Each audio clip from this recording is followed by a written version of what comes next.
Zarif Wikwa. Assalamualaikum warahmatullahi wabarakatuh. Saya Rafli Hidayat, NIM 19171040030, Prodi Pengembangan Masyarakat Islam, UIN Saisu Purwokerto.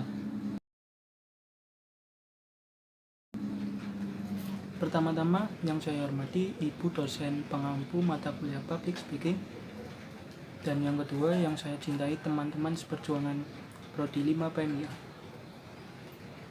Pertama-tama marilah kita panjatkan puji syukur kita kehadirat Allah Subhanahu wa taala yang telah melimpahkan rahmatnya sehingga kita dapat belajar sampai semester 5 ini. Salawat serta salam mari juga kita junjungan kepada Nabi Agung Muhammad SAW. Semoga kita dapat menjadi umatnya di yaumil akhir nanti. Di sini yang saya ingin sampaikan adalah tentang bahaya mendekati narkoba. Generasi muda dan narkoba merupakan dua hal yang sangat berhubungan erat karena belakangan ini banyak ditemui di beragam kasus narkoba yang melibatkan generasi muda kita.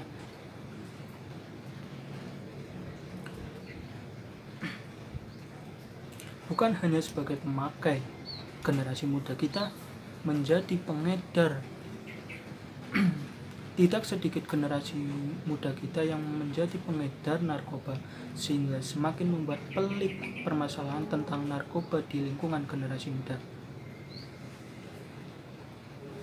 Terlibatnya generasi Indonesia pada jaringan narkoba internasional juga disinyalir telah marak terjadi akhir-akhir ini,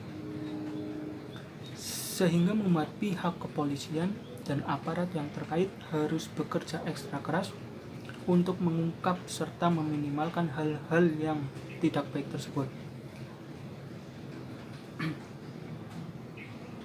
Satu hal yang sungguh mencengangkan serta meminimalkan hal-hal yang tidak baik tersebut adalah semakin luasnya peredaran narkoba. Saat ini bahkan telah merambah sampai ke lingkungan dasar. Sebuah tamparan yang cukup keras bagi para penegak hukum tentu saja. Kita tidak bisa semena-mena menyalahkan generasi muda tersebut mengapa mereka sampai terjerumus ke lingkaran obat haram tersebut. Adalah sebuah langkah yang bijak bila kita mencari akar pokok permasalahannya. Mengapa mereka sampai tergelincir ke lubang setan narkoba tersebut? Bila masalah utama ada peran orang tua yang kurang memberikan perhatian serta kasih sayang kepada anak-anaknya, pola pendekatan orang tua harus dilakukan. Demikian juga bila ditemukan pemicu masalah yang lain. Memenjarakan generasi muda yang terlibat dalam dunia narkoba, terutama yang generasi muda sebagai pengedar narkoba, bukanlah langkah penyelesaian yang bijak. Keputusan tersebut tidaklah menyelesaikan masalah. Yang terjadi sebenarnya adalah hanya meredam masalah sesaat dan ibarat bom waktu yang setiap saat bisa meledak. Langkah yang bijak adalah menempatkan generasi muda sebagai pemakai narkoba ke dalam tempat rehabilitasi, sehingga para pemakai narkoba tersebut tidak merasa terasing dan bersalah serta terkucilkan, sehingga malah nanti akan menimbulkan masalah baru di kemudian hari. Hal ini sangat penting karena para generasi muda sifatnya yang labil dan nantinya para generasi muda akan menjadi calon pemimpin generasi bangsa di era selanjutnya. Dan upaya yang bisa dilakukan adalah para generasi muda harus menghindari ajakan-ajakan dari teman atau pergaulan yang salah untuk memakai narkoba. Kita harus menyadari narkoba hanya nikmat sesaat dan penyesalan yang datang di kemudian hari tanpa ada manfaat satupun.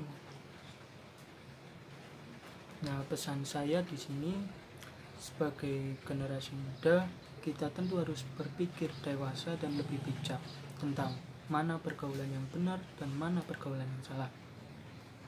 Selain itu, kita sebagai generasi muda harus lebih memiliki kreatif dan inovatif ketimbang harus mengonsumsi barang haram tersebut. Kita lebih baik berkreasi, bergabung dengan Karang Taruna atau organisasi lain, dan manfaatkan waktu yang sebaik-baiknya ketimbang harus memakai barang haram tersebut. Yang selanjutnya, harus adanya kerjasama dari para generasi muda dalam halnya Karang Taruna, misal dengan Badan Narkotika Nasional, untuk menanggulangi penyalahgunaan narkoba tersebut, agar para generasi muda ada benteng atau fondasi agar tidak terjerumus ke dalam barang haram tersebut. Mungkin dari saya cukup sekian pidato singkat yang dapat saya sampaikan. Mungkin banyak kesalahan, saya minta maaf yang sebesar-besarnya. Wabillahi taufiq wal hidayah. Wassalamualaikum warahmatullahi wabarakatuh.